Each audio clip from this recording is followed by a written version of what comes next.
Good morning, everyone. Thanks for joining us for today's Morning 4321. Our text this morning is Genesis chapter 37. Genesis chapter 37 really begins in earnest the story of Joseph, which is going to carry us through the rest of the book. Most of us probably know the story of Joseph, Joseph with his coat of many colors. This story tells us of how it all began. Joseph, well, I guess depending on what people's view, Joseph really doesn't start off as a likable character. He's like a spoiled kid. He's his father's favorite. He receives this coat of many colors. He's going around telling his brothers all the time about how they're going to be bowing down to him and how special he's going to be. You sort of begin to understand why his brothers didn't care for him too much. He even tells his father at one point that he's going to be ruling over him. If you look in verses 9 through verse 11, then he dreamed another dream and told it to his brothers and said, "Behold, I've dreamed another dream. Behold, the sun, the moon, and 11 stars were bowing down to me." Well, that's his brothers. But the sun and moon, that's something else. But when he told it to his father and to his brothers, his father rebuked him and said to him, "What is this dream that you have dreamed? Shall I and your mother and your brothers indeed come to bow ourselves to the ground before you?" And his brothers were jealous of him. And the latter part of the chapter tells about how his father sent him off to go and check on his brothers. And they so hated him by this point, they were ready to kill him. And they decide that they're going to plot and throw him into a hole. They're going to take his coat. They're going to put blood on it. They're going to tell their father that he was killed by a beast. One brother by the name of Reuben decides he's going to step in.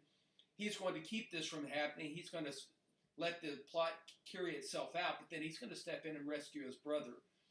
But then the brothers, apparently while Reuben is away, see a caravan of Ishmaelites coming up, and they decide, rather than killing their brother, they said, "What profit is it if we kill our brother and conceal his blood? Come, let us sell him to the Ishmaelites, and let not our hand be upon him, for he's our brother and our own flesh." They seem very loving at that point. They're still going to sell him into slavery, and they sell him into slavery. They take the coat, they still present it to their father. "Is this your son's coat?" And their father, understandably, is broken. But the chapter ends with verse 36, and here's the glimmer of hope. "Meanwhile, the Midianites that had sold him in Egypt to Potiphar, an officer of Pharaoh, the captain of the guard." Now we see as the chapter ends that Joseph is in place to start doing great things. He is around a powerful person, still a slave, but he will be used by God to redeem his people by the end of the book. Guys, what do you have? I want us to look at verse 3.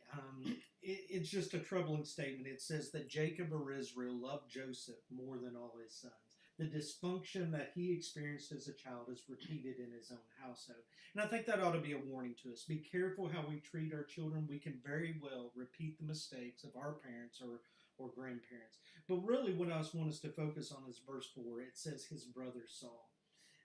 We somehow think that our actions, that our children do not see our inconsistencies, or that we're acting hypocritically, or we are acting sinfully.